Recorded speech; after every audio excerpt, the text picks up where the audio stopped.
Assalamualaikum warahmatullahi wabarakatuh. Apa kabar semuanya anak-anakku tercinta? Bagaimana kabar kalian? Semoga kalian keadaan sehat. Nah, untuk suasana belajar yang masih online seperti ini, kita akan tetap terus menjaga kesehatan dan terus saling support untuk tetap belajar. Belajarnya tetap harus bisa maksimal. Untuk kali ini, di sini kita akan masuk ke bab kedua dari pelajaran prakarya. Kalau kita lihat di bukunya, pelajaran prakarya itu yang bab kedua tentang teknologi informasi dan komunikasi. Kok prakarya belajar itu sih? Ya, ternyata memang ada hubungannya. Nah, ini untuk prakarya kita masuk ke bab yang tentang rekayasa. Ya. Jadi untuk pelajaran prakarya ada bagian di rekayasa, yaitu tentang teknologi informasi dan komunikasi.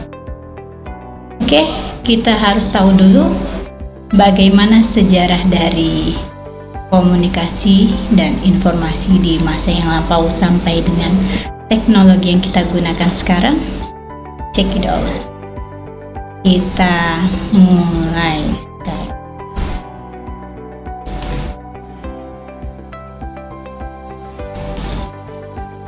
Oke, di sini ada berbagai macam media yang digunakan untuk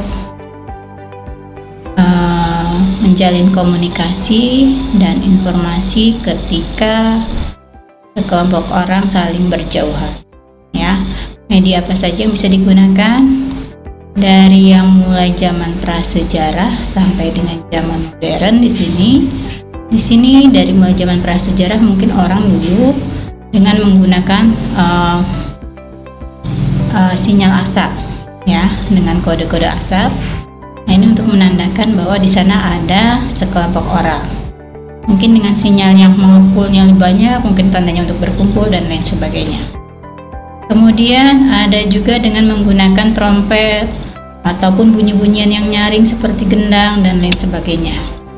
Ya, untuk bisa saling menginformasikan atau mengkomunikasikan bagaimana caranya untuk menyampaikan suatu informasi kepada yang lain. Ada juga yang kedua, yang kesekiannya media yang lain, yaitu dengan menggunakan surat yang dititipkan pada burung merpati.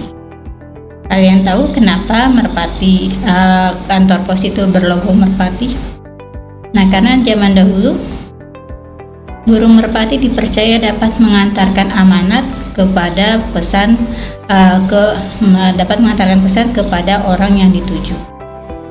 Kemudian ada juga dengan menggunakan bunyi-bunyian yang besar, sehingga orang banyak bisa mengetahui bahwa akan ada suatu pertemuan, ataukah ada pemberitahuan penting, ataukah ada kejadian-kejadian penting dari sinyal atau bunyi-bunyian yang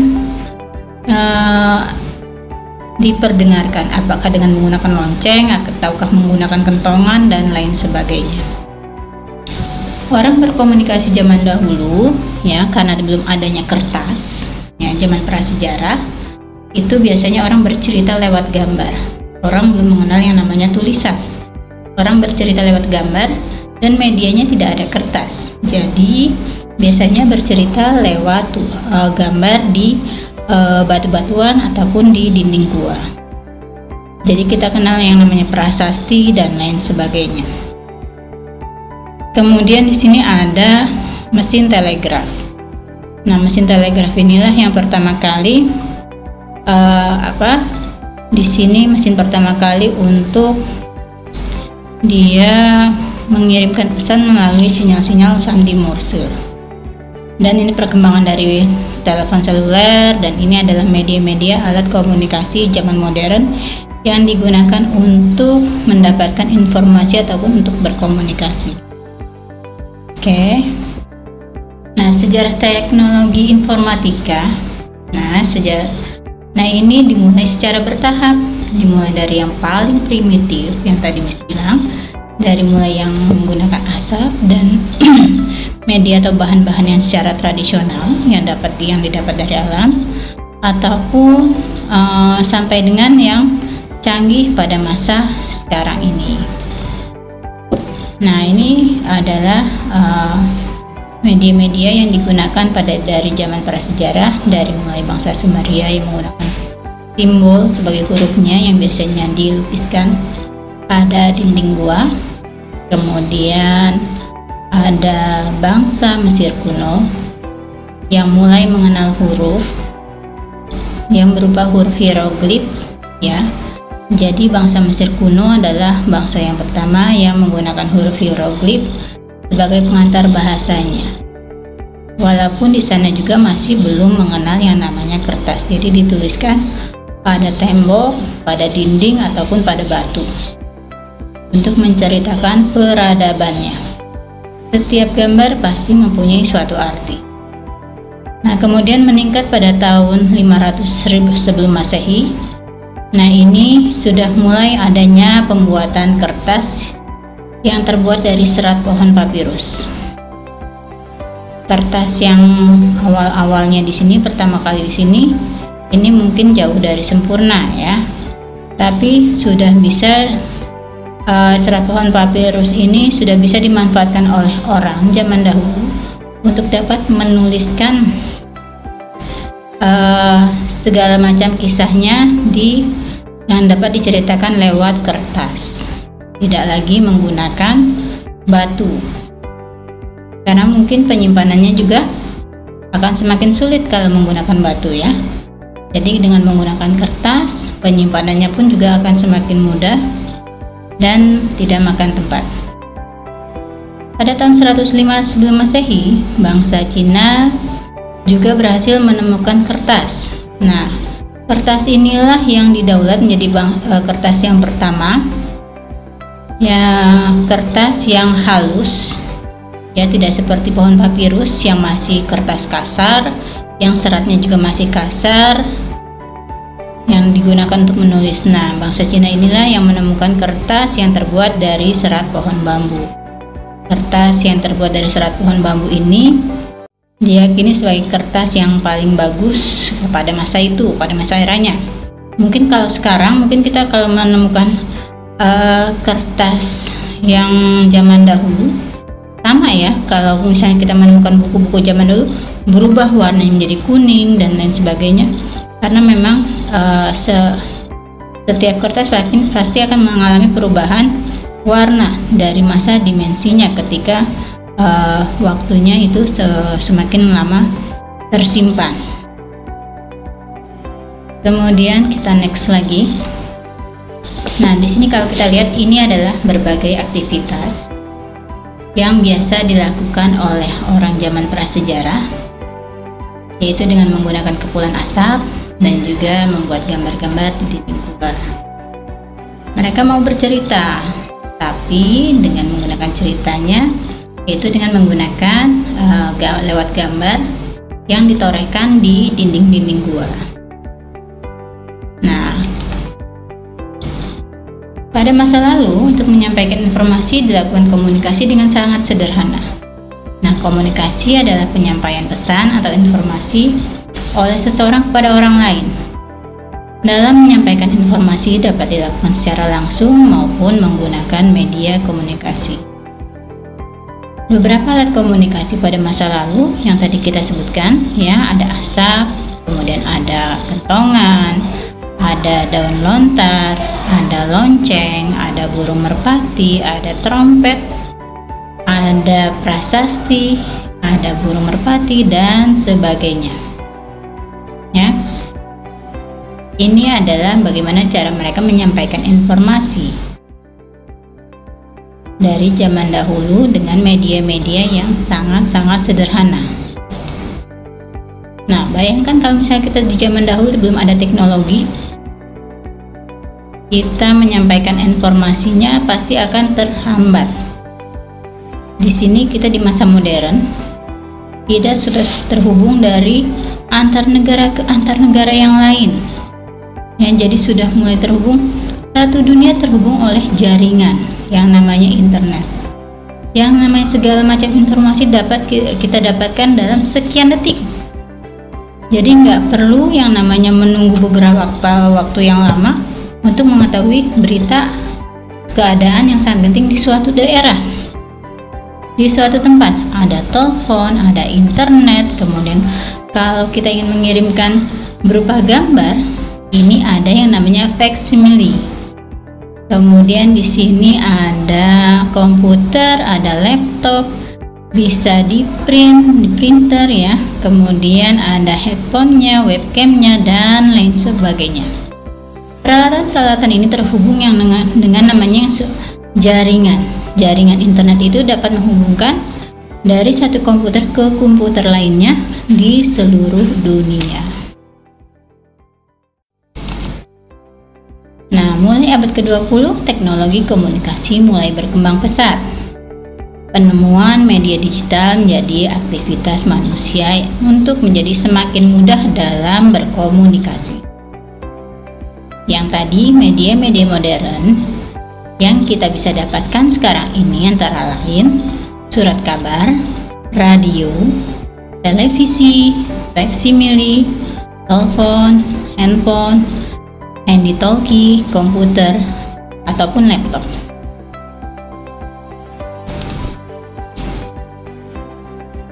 Pengertian teknologi informasi dan komunikasi, ada beberapa para ahli menyebutkan, tapi di sini akan menyebutkan hanya dari Bapak Susanto yang menurut beliau TIK adalah sebuah media atau alat bantu yang digunakan untuk mentransfer data, baik itu untuk memperoleh suatu data atau informasi maupun memberikan informasi kepada orang lain, serta dapat digunakan untuk alat berkomunikasi baik satu arah maupun dua arah. Apa sih fungsi teknologi informasi dan komunikasi itu? Teknologi berfungsi sebagai alat. Dalam hal ini, teknologi informasi dan komunikasi digunakan sebagai alat bantu, terutama bagi kalian, bagi pelajar, untuk siswa dalam melakukan pembelajaran, apalagi di era pandemi seperti sekarang ini. Pembelajaran jarak jauh menjadi alternatif yang paling baik, termasuk dari pemerintah menganjurkan kita untuk tidak saling bertatap muka. Jadi, untuk pembelajaran sekolah dilakukan dengan belajar dari rumah.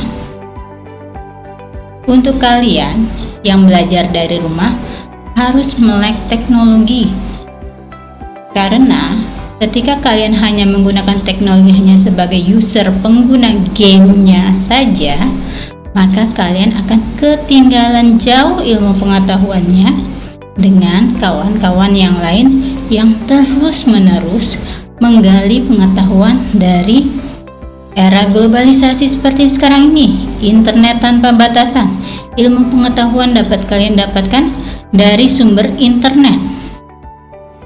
Jadi jangan hanya ketika internet digunakan hanya digunakan sebagai media hiburan semata, tapi carilah hal-hal positif yang dapat membantu kalian untuk dapat berkembang menjadi pribadi yang lebih baik lagi. Nah, disitulah ketika kalian mau belajar untuk menjadi lebih baik lagi, untuk menggali ilmu pengetahuan, teknologi berfungsi sebagai sumber ilmu pengetahuan.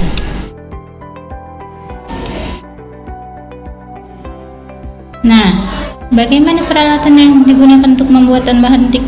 Sebenarnya yang ada di sini, peralatan-peralatan ini hanya sebagai alat bantu. Jadi, bisa tergantung kita ingin membuat apa. Ketika kita ingin membuat bahan peralatan untuk TIK yang paling sederhana apa sih? Ketika kita ingin membuat media komunikasi, paling sederhananya yang kita bisa buat yaitu misalnya telepon kaleng. Kalian tahu telepon kaleng? Nah, seperti ini gambarnya. Nih, Nah, ini telepon kaleng atau telepon tali ya, yang menggunakan kaleng dan media tali sebagai penghubung menghantar suaranya. Kemudian ada juga kentongan, ada juga bel listrik, ada juga radio FM sederhana. Jadi materi atau media yang mana yang ingin kalian buat ketika, sebentar kita ulangi dulu, kita balik lagi. Nah, ketika kita ingin membuat peralatan TIK, sampai sekarang ada beberapa peralatan TIK, ada beberapa peralatan untuk mendapatkan informasi dan komunikasi yang digunakan dengan menggunakan alat yang sederhana. Ya, pertama-tama kita harus merancang apa yang akan kita buat. Apakah alat yang kita buat ini dapat memperlancar untuk kita mendapatkan informasi, memberikan informasi dari jarak jauh. Kalau dari jarak dekat, kita bisa secara langsung, secara verbal, langsung diucapkan kepada lawan bicara kita untuk menyampaikan informasi. Tapi kalau dari dalam jarak yang jauh, kita membutuhkan alat peralatan TIK yang digunakan untuk menyampaikan, menyambungkan informasi yang ingin kita sampaikan. Nah, contoh peralatannya. Jadi kalian bisa pilih salah satu alat. Nah, ini termasuk yang akan nilai sebagai nilai KI 4 kalian. Ya. Di antaranya mungkin yang paling sederhana, tidak membutuhkan teknologi sama sekali, itu dengan media bambu. Alat yang dibutuhkannya hanya gergaji, dan juga mungkin supaya ini mendapat komposisi yang sama rata atau sama panjang, kita butuhkan penggaris dan lain sebagainya. Supaya mempercantik kentongan, mungkin kita bisa menggunakan cat. Nah, seperti itu ya. Ini merupakan media teknologi informasi komunikasi yang paling sederhana, yang sejak zaman dahulu sudah digunakan. Atau mungkin cara yang kedua yang biasanya anak-anak mainkan ketika ingin menyampaikan informasi dengan menggunakan kaleng tali atau telepon tali, telepon kaleng ya, dengan menggunakan 2 buah kaleng dan pengantar suaranya adalah tali. Nah, ini juga bisa digunakan sebagai media informasi untuk menyampaikan informasi jarak jauh. Dan yang ketiga di sini adalah radio FM sederhana. Nah, di sini mungkin akan lebih rumit ya, karena kita membutuhkan peralatan-peralatan yang biasanya kalian membutuhkan ada di toko bahan-bahan listrik untuk bisa membuat radio FM sederhana seperti ini. Tapi kalau masih belum mampu, Miss kasih alternatif yang lain dengan menggunakan bel listrik ya, dengan membuat bel listrik ya. Ini biasanya pada kelas IPA, ada mata pelajaran IPA ataupun fisika. Nah, ini pasti ada KI 4 yang digunakan untuk membuat bel listrik ataupun biasanya lampu jalan raya. Itu untuk membuat praktek KI 4-nya. Jadi silahkan menurut kalian mana yang paling mudah kalian buat sebagai nilai KI 4 yang akan kalian buat di rumah. Karena ini nilai seharusnya pembuatan ini harusnya berkelompok, tapi karena sedang dalam masa pandemi, berarti Miss boleh izinkan kalian dibantu oleh orang-orang di rumah atau keluarga kalian. Boleh dibantu sama ayah, boleh dibantu sama ibu, kakak, dan lain sebagainya. Yang penting tetap harus jaga kesehatan. Kemudian, nah terakhir ya, kalau tadi Miss sudah menerangkan banyak materi dari mulai zaman peralatan komunikasi zaman dahulu, zaman prasejarah. Nah, ini ada tugas yang harus kalian jawab. Ya, berarti nanti untuk tugas-tugasnya bisa kalian catat dulu. Kemudian jawaban bisa kalian kirimkan di Google Classroom. Oke, nanti jangan lupa untuk Google Classroom-nya segera dikirimkan untuk jawabannya. Oke, mudah-mudahan kalian paham dan mengerti apa yang disampaikan. Kita manfaatkan teknologi yang ada, kemudian kita harus bisa berinovasi, kita harus bisa lebih kreativitas. Pada masa pandemi ini, mumpung di rumah, harus banyak kreativitas yang bisa kita lakukan. Jaga kesehatan selalu. Salam untuk keluarga kalian. Salam sehat selalu.